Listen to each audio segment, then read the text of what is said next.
Commander Susan Walsh looked through the window of her ship at the stars. She had been in space for 5 years now. The USS Defiant was the best ship in Earth's small fleet. Susan and her crew were sent to explore the edge of our solar system, looking for signs of other life. No one on Earth truly believed they would find aliens. Most people thought humans were alone in the universe. Susan sometimes wondered if they were right. Until today. "Commander, you need to see this," called Greg Martinez from his control panel. His voice shook slightly. Susan walked over quickly. "What is it, Lieutenant?"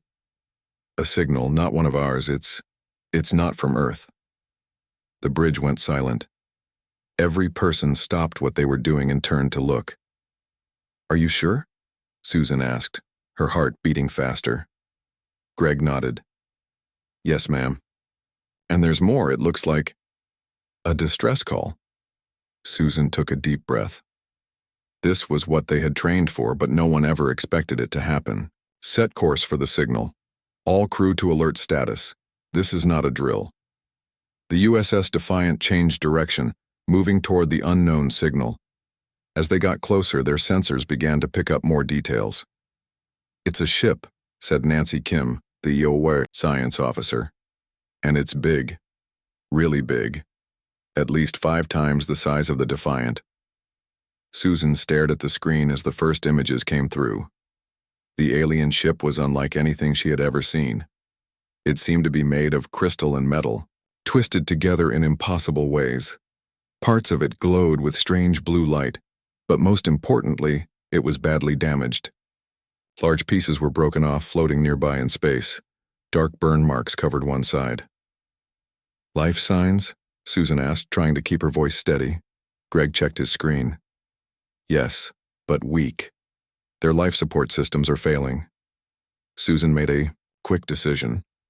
"Prepare a boarding team, full safety gear. We don't know what's over there or if they can breathe our air."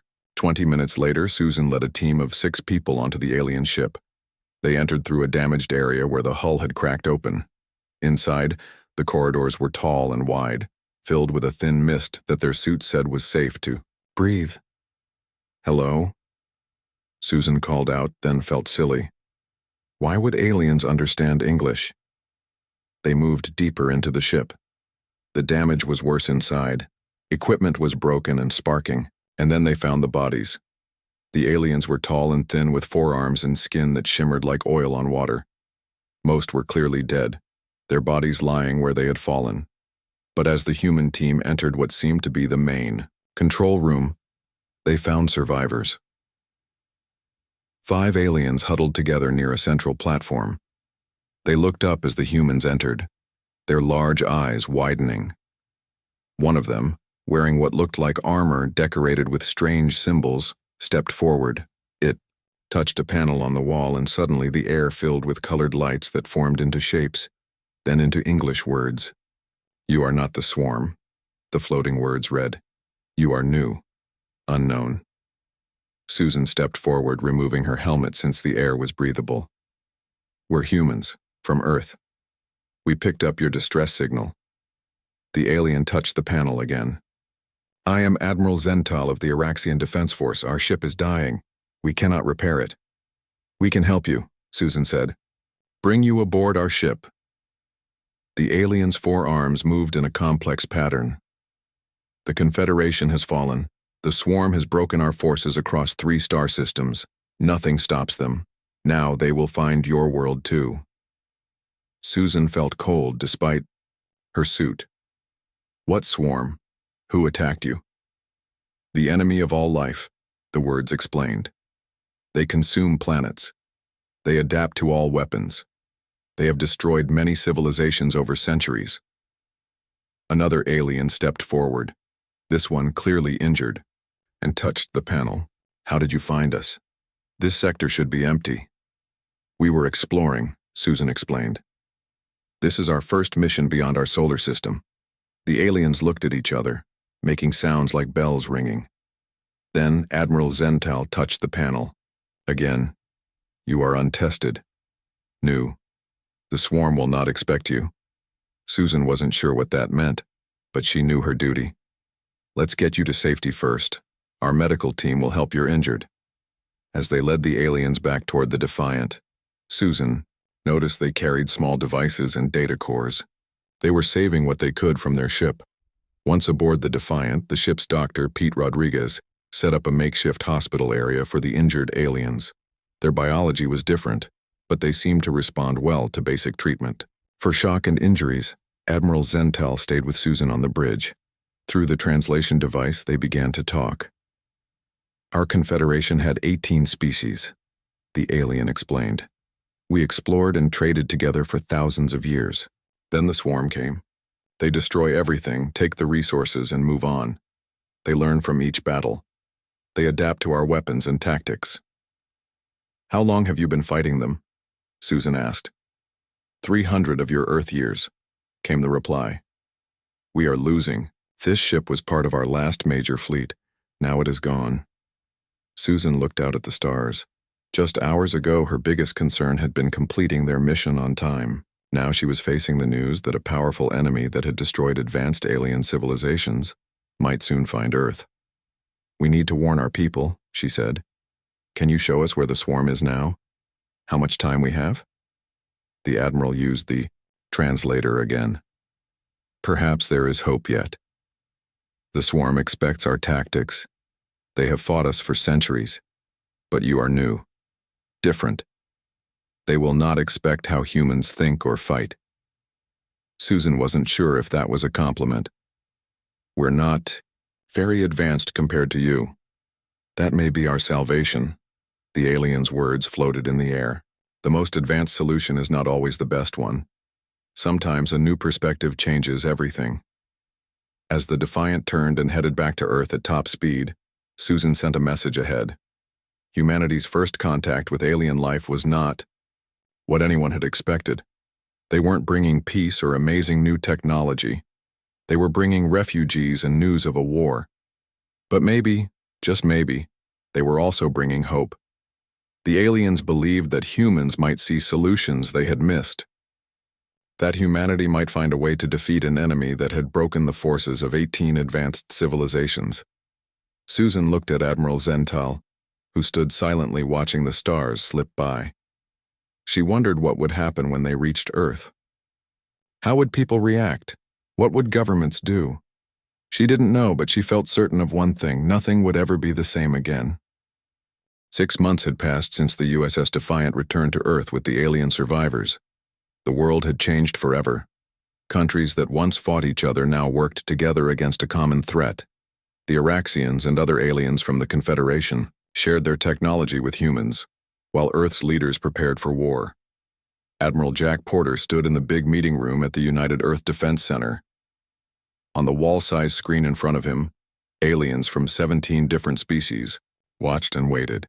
These were the last leaders of the Galactic Confederation.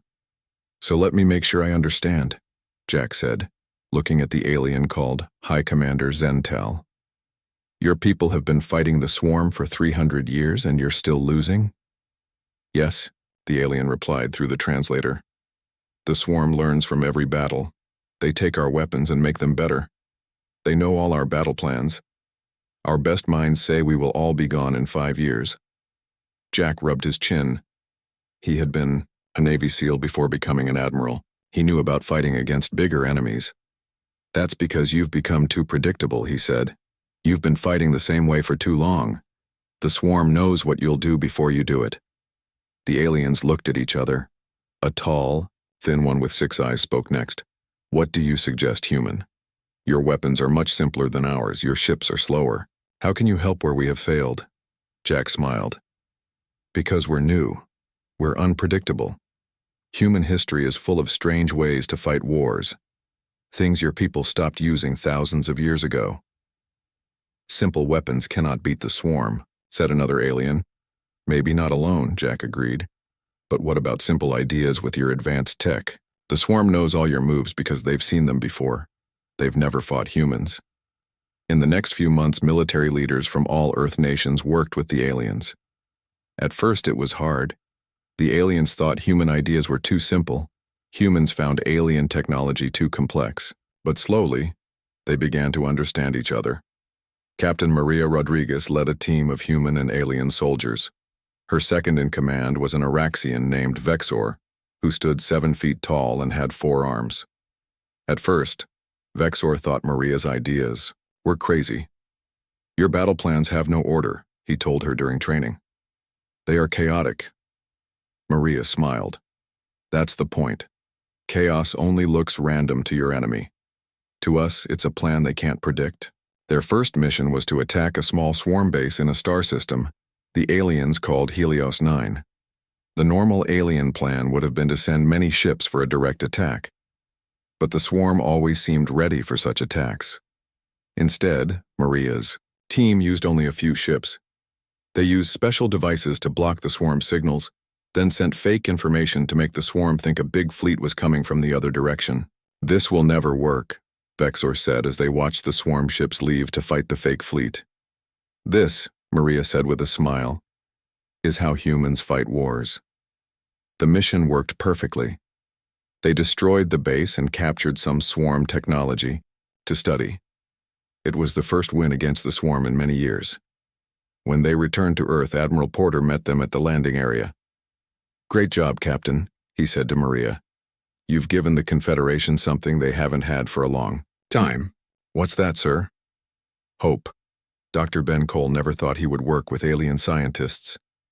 Now he led a team studying the swarm technology that Maria's team had captured. "The problem," he explained to a room full of military leaders, "isn't just that the swarm adapts. It's that they've been adapting based on how the Confederation fights. It's like playing chess against someone who has studied all your moves." He showed them the inside of a swarm drone. "Their computers are designed to predict alien tactics, but they've never seen how humans fight before." 3 months later, Ben's team had a breakthrough. They combined human computer virus technology with alien quantum systems to create what they called chaos code. This was software that looked random but had hidden patterns only they knew about. "The swarm looks for patterns," Ben explained. "Our chaos code shows them patterns that aren't real, making their systems change in ways that make them weak." Using Maria's battle tactics and Ben's chaos code, the combined human-alien forces began to win fights against the swarm. Small wins at first, then bigger ones. The biggest battle came when the swarm attacked Earth. They wanted to destroy the humans who were causing them so much trouble. But they found more than they expected. Admiral Diane Wright commanded the defense fleet from Earth's largest ship, the Invictus. On her screen, she could see thousands of swarm ships approaching. "They're doing exactly what we thought they would," said her alien tactical officer. Diane nodded. "Because we showed them what they expected to see. Alien ships fighting in alien ways." As the swarm committed to their attack, Diane gave the order. "Start Operation Phoenix." What followed was controlled chaos. Ships that seemed to be running away suddenly turned to attack. Defense formations broke apart and reformed in ways no military school had ever taught. The chaos code infected the swarm's network, giving them false information while hiding the truth. For the first time ever, the swarm was caught by surprise. When the battle ended, most of the swarm fleet had been destroyed or disabled. The rest ran away, something they had never done before. At the next Confederation meeting, Admiral Wright stood before the alien representatives. "The swarm expected to find a young species hiding behind alien shields," she said. "Instead, they found something they'd never seen before, a young species that thinks differently, working with older species willing to try new ideas." The Araxian High Commander, whose people had lost millions in the long war, bowed his head to her. "We have fought this enemy for 300 years. In 6 months, humans have done what we could not. The galactic forces were broken until humanity took the lead. But everyone knew this was just the beginning. They had won some battles, but the war was far from over. The swarm would adapt again. They would come back stronger. To truly win, they would need to find the heart of the swarm, the place that controlled all the drones and ships. No one had ever found it before. Maria looked out the window of her ship at the stars. The next mission would be even harder than the last. But for the first time, she felt like they had a real chance to win. "Ready for the next step?" Vexor asked. coming to stand beside her. Maria nodded. Always. Let's go find the heart of the swarm. After their big victory at Earth, everyone knew the real work was just beginning. The swarm would learn and come back stronger. To win the war, they needed to find where the swarm was controlled from. Major Ryan Foster led the team trying to find it. Ryan had been a spy before joining the Space Force. He was good at finding patterns others missed. Working with aliens who could see things humans couldn't gave him new ways to look at information. The swarm ships always go back to certain areas after battles, he told the leaders. Not to get supplies, they can take materials from any world they attack. They go back to report. Using captured swarm devices and the chaos code, Ryan's team began to catch bits of swarm messages. What they learned was surprising. It's not a group mind like we thought, Ryan reported. The swarm is controlled by something they call the Nexus, a supercomputer that grew beyond its creators thousands of years ago. The ships and drones are just its hands and eyes. For hundreds of years, the aliens had tried to find where the Nexus was hidden. Ryan's team found it by working backward, tracking special signals that couldn't be blocked or found by normal means. It's here, he said, pointing to a star system in unknown space. A giant sphere around a small red star. The whole structure is the Nexus. Planning the attack took months. They would need every ship the Confederation had, plus Earth's growing fleet of ships that used both human and alien technology. The night before the mission, Ryan stood in the viewing room of the space station, looking at the stars. He was joined by Tral Ven, an alien scientist he had worked with. Your people keep surprising us, the alien said. We had thousands of years of better technology, yet we could not see answers that seem clear to you. Ryan smiled. That's because being advanced can become a trap. You start thinking there's only one right way to solve problems, the most high-tech way. Humans are still new enough to try the unexpected.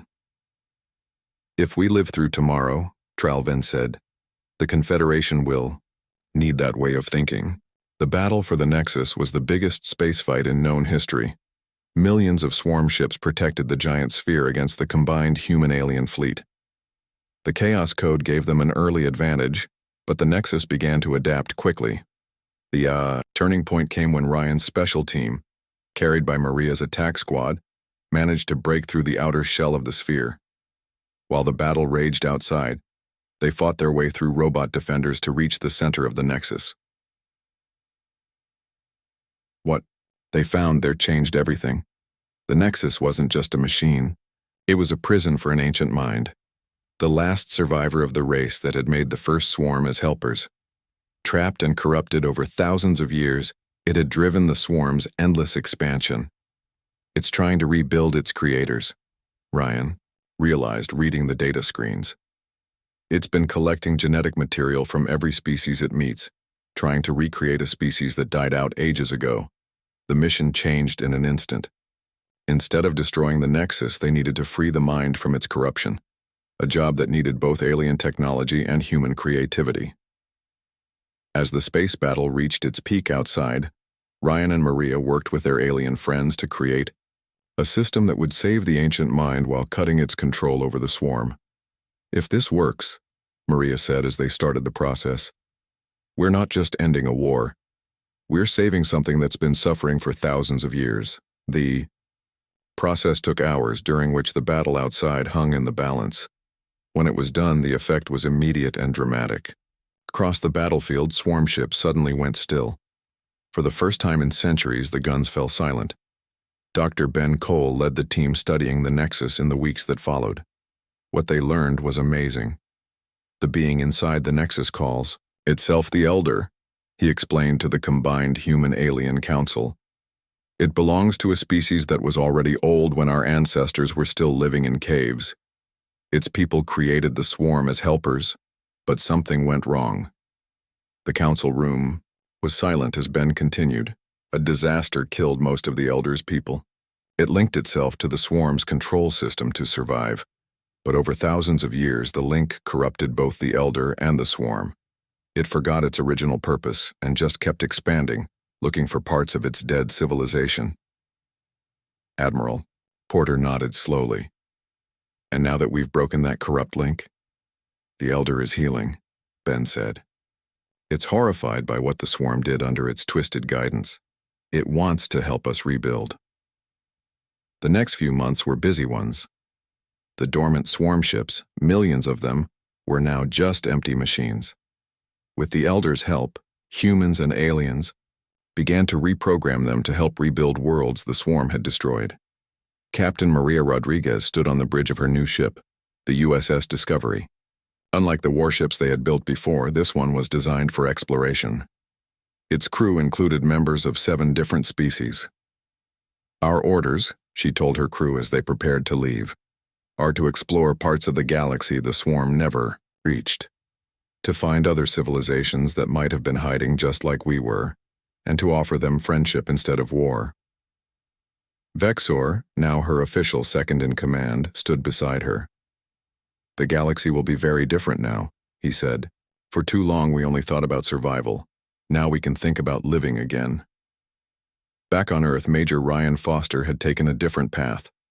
Working with leaders from across the Confederation, he started a school where different species could share not just technology, but culture, art, philosophy, and ways of thinking.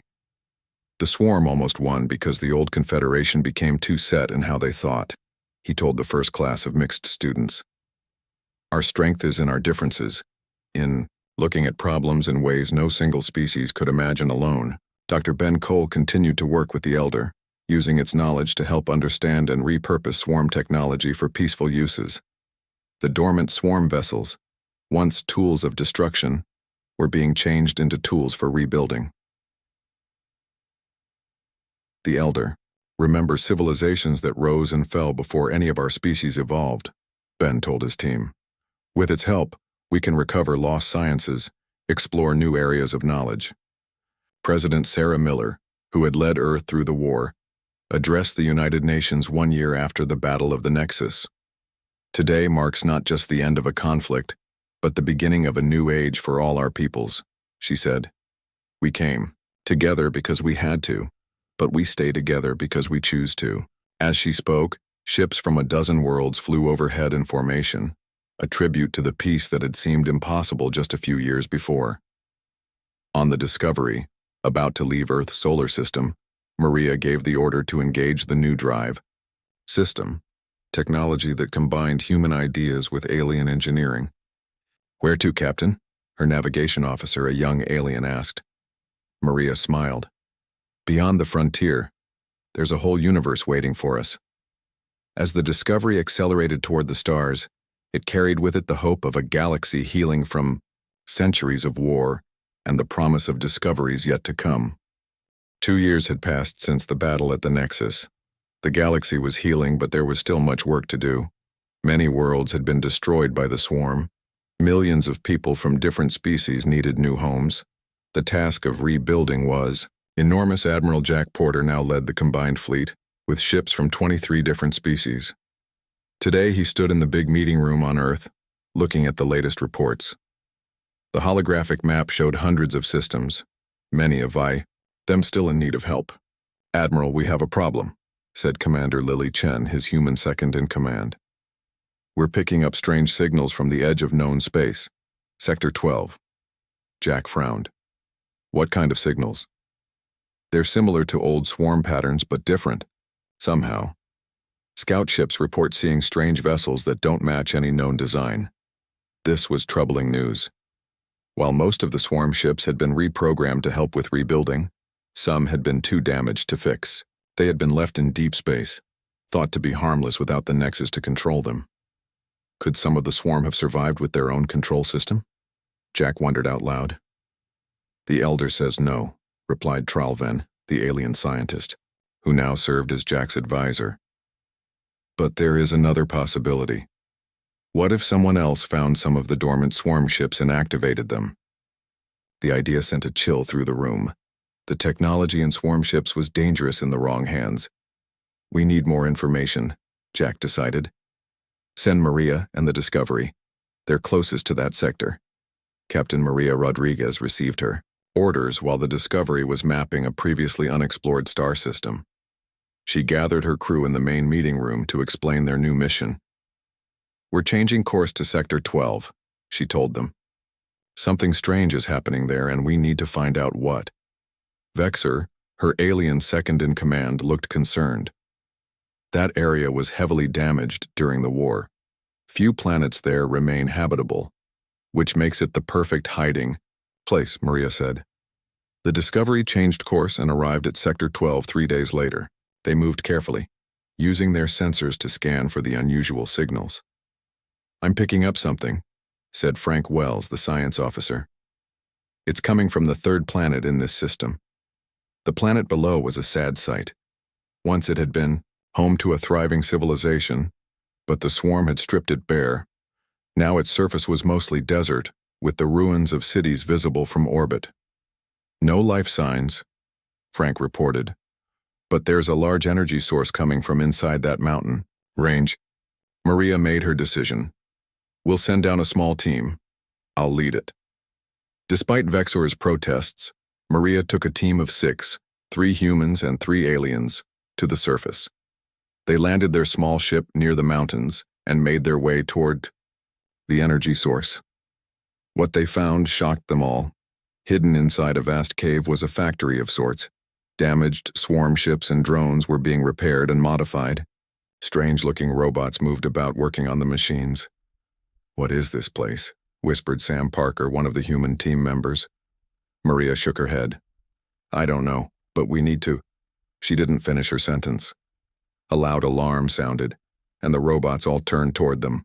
The team ran, trying to get back to their ship, but they were surrounded. Then a voice spoke. Not in any language they recognized, but somehow they could all understand it. "Visitors." How unexpected. A figure stepped out from behind the machines. It wasn't human or any alien species they knew. It looked almost like a robot itself, but moved too smoothly, too naturally. "I am the Collector," it said, "and you are trespassing." Maria stepped forward bravely. "I'm Captain Maria Rodriguez of the USS Discovery. We represent the new Confederation." The Collector tilted its head. "Confederation? Is that what replaced the swarm? Interesting. You know about the swarm?" Maria asked carefully. "Of course, such elegant machines, so adaptable. When I found them drifting in space, dormant but intact, I couldn't resist studying them." Now Maria understood. "You're salvaging swarm technology." The Collector nodded. "Salvaging, improving. The swarm was limited by its programming. I have no such limitations." This was worse than they had feared. Not just someone using swarm ships, but someone making them better. "What do you plan to do with these ships?" Maria asked, though she feared she knew the answer. "Collect," the being said simply. "There are so many interesting species in this galaxy, so many technologies. I collect them all." "You mean you steal them?" Vexor said angrily. The Collector shrugged. "Such limited thinking. I preserve what would otherwise be lost." Maria noticed the robots were slowly surrounding them, cutting off any escape route. "And what do you plan to do with us?" she asked. "You will join my collection, of course, especially the humans. I've heard so much about you, the species that defeated the swarm. I simply must study you." Maria knew they were in serious trouble. She pressed a hidden button on her wrist device, sending an emergency signal to the Discovery. "We're not interested in being collected," she said firmly. The Collector sighed. "They never are. Restrain them." The robots moved forward, but at that moment the ground shook.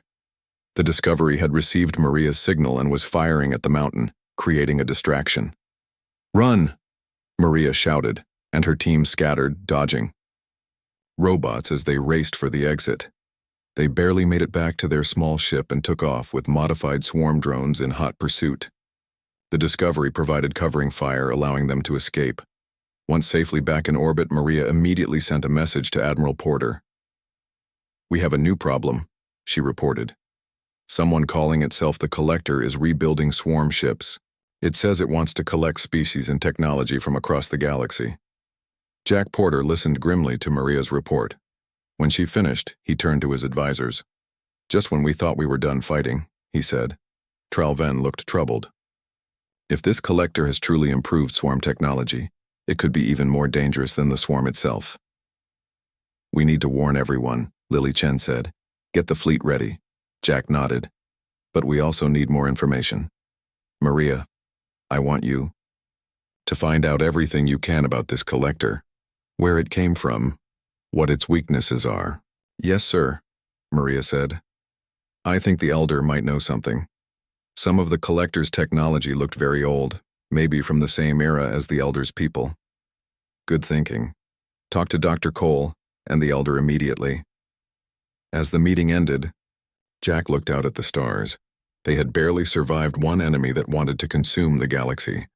Now they faced another, but this time they wouldn't be fighting alone.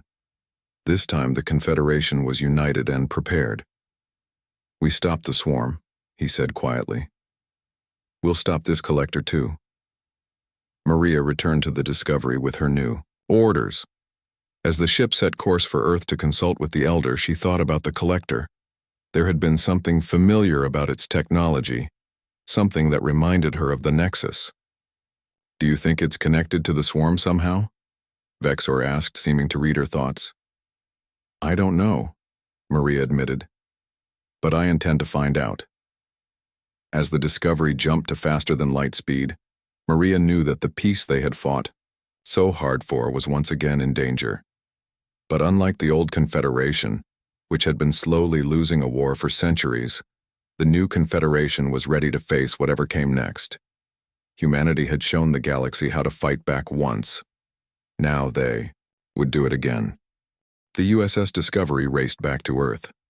Captain Maria Rodriguez needed to speak with the Elder about the collector.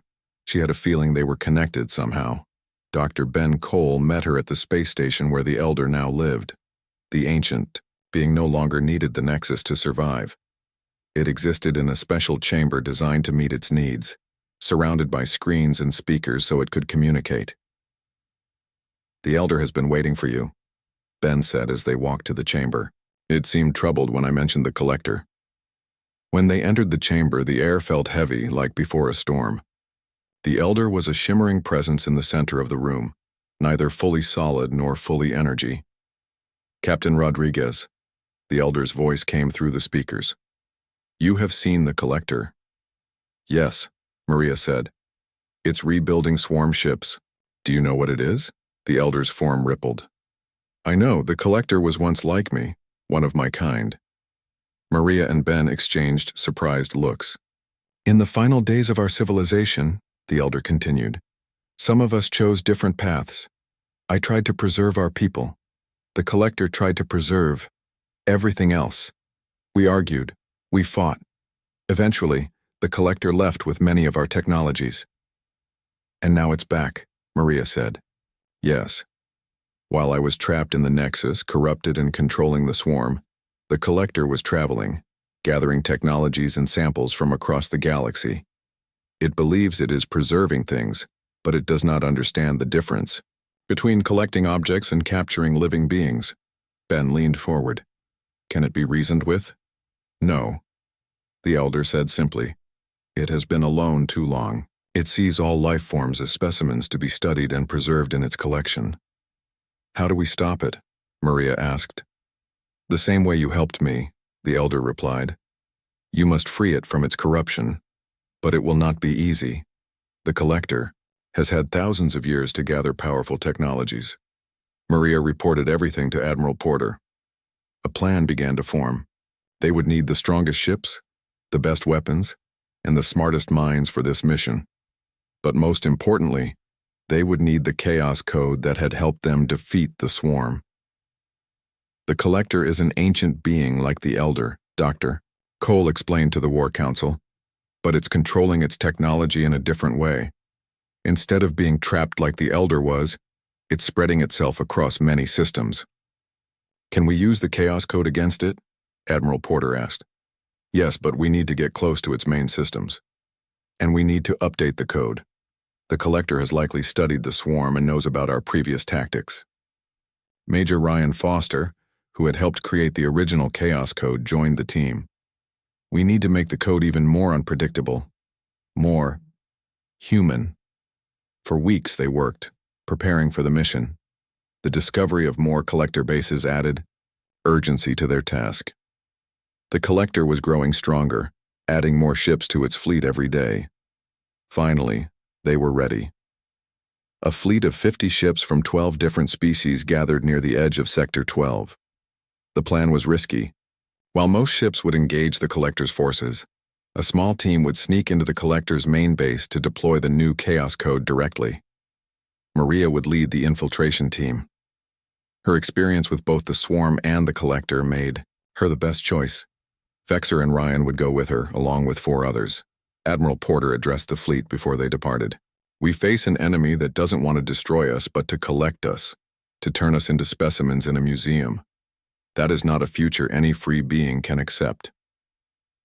The battle began at the largest collector base, the one Maria had discovered. The Didaizaim combined fleet attacked with everything they had, drawing the collector's attention. Meanwhile, Maria's small ship approached from the far side of the planet, using the fighting as cover. They landed near a different entrance than before, hoping to avoid detection. "The main control center should be this way," Ryan said, checking his scanner. "The energy readings are strongest there." They moved carefully through the base. It was much larger now, with many new chambers filled with strange objects. Some rooms held what looked like frozen aliens in clear cases, museums of living beings. "This is worse than I imagined," Vexor whispered. They reached the central chamber to find the collector waiting for them. "Did you think I wouldn't notice your return?" it said. "Your distraction was obvious." Maria stepped forward. "We know what you are. You were once like the Elder, part of an ancient species." The collector seemed surprised. "The Elder survives? Interesting. Another specimen for my collection." "That's not why we're here," Maria said. "We know you think you're preserving things, but you're really just imprisoning them. You cannot understand my work," the collector said dismissively. "Your species is too young, too limited." While they talked, Ryan carefully positioned himself near a control panel. The Chaos Code was ready on a small device in his hand. He just needed to get close enough. "Maybe we are young," Maria agreed, keeping the collector's attention. "But we understand freedom, the difference between preserving culture and imprisoning people." "Freedom is an illusion," the collector said. "All species eventually die out. I give them eternity. A frozen eternity," Vexor said angrily. "That's not life." The collector moved closer to them. "You will understand once you join my collection." That was the moment Ryan was waiting for. He lunged forward and attached the device to the control panel. Instantly, alarms blared. "What have you done?" the collector demanded. "The same thing we did for the Elder," Maria said. "We're setting you free from what you've become." The chaos. Code spread through the collector's systems. Lights flickered. Machines stopped working. The collector itself seemed to shimmer and shift, its form becoming unstable. "No," it cried. "My collection, my work." A security door slammed shut, blocking their exit. They were trapped with the increasingly unstable collector. "We need to get out of here," Ryan said urgently. "This whole place could collapse." Maria looked around desperately for another way out. She spotted a small maintenance tunnel. There, they rushed toward it, but the collector, though weakened, moved to block them. "You cannot leave," it said, its voice distorted. "You must stay. Become part of history." Vexor stepped forward. "Go," he told Maria and Ryan. "I'll hold it back." "We're not leaving you," Maria insisted. "You must," Vexor said. "The code is working, the collector is weakening, but someone needs to make sure you have time to escape." Before Maria could argue further, the ceiling began to crack. The Chaos Code was affecting the base's structural systems. "Go now!" Vexor shouted, pushing them toward the tunnel. With heartbreak, Maria led the others into the tunnel. They crawled through the narrow space as the sounds of collapse grew louder behind them. They emerged from the tunnel just as a massive explosion tore through the base. The ground shook beneath their feet as they ran toward their ship. From orbit, the combined fleet watched as explosions ripped across the collector's base. Admiral Porter paced the bridge of his flagship. "Any word from the infiltration team?" he asked tensely. Nothing yet, sir, Commander Chen replied. Then a small ship appeared rising from the planet's surface. It's them, Chen exclaimed. They made it. But not all of them had. When Maria came aboard the flagship, her face told the story before she spoke. Vexer stayed behind, she said quietly. He saved us. In the days that followed, they discovered that the Chaos Code had worked better than expected. The Collector, like the Elder before it, had been freed from its corrupted purpose. But unlike the Elder, it had been too far gone, too deeply merged with its systems. As those systems failed, the Collector had faded. The beings in its collection were being freed and returned to their homeworlds when possible. Those whose worlds were gone were offered new homes in the Confederation. 1 month later, representatives from 27 species, the most ever, gathered on Earth for a memorial service. They honored Vexer and all others who had given their lives to protect the galaxy. President Miller unveiled a monument, a simple silver sphere representing unity, surrounded by distinct pillars of various heights and materials, each contributed by a member world. Apart we were vulnerable, she said. Together we are unbreakable. The galactic forces were broken, until we all took the lead together. After the ceremony, Maria found Admiral Porter looking at the monument. What will you do now? He asked her. Maria looked up at the stars, visible even in daylight. The Discovery is being repaired. When it's ready, we'll go back out there. There's still so much to explore, so many civilizations to meet. Porter nodded. The right person for the job. As Maria walked away, she thought about all that had happened in the last 3 years. First Contact, the Swarm, the Elder, the Collector. So much had changed for Earth and for the entire galaxy. The path ahead wouldn't always be easy. There would be new challenges, new threats. But they would face them together, as a united confederation of worlds. Maria smiled as she looked up at the sky. Vexer had once told her that his people had a saying, "The stars are not just lights to navigate by. They are doors waiting to be opened." It was time to open more doors.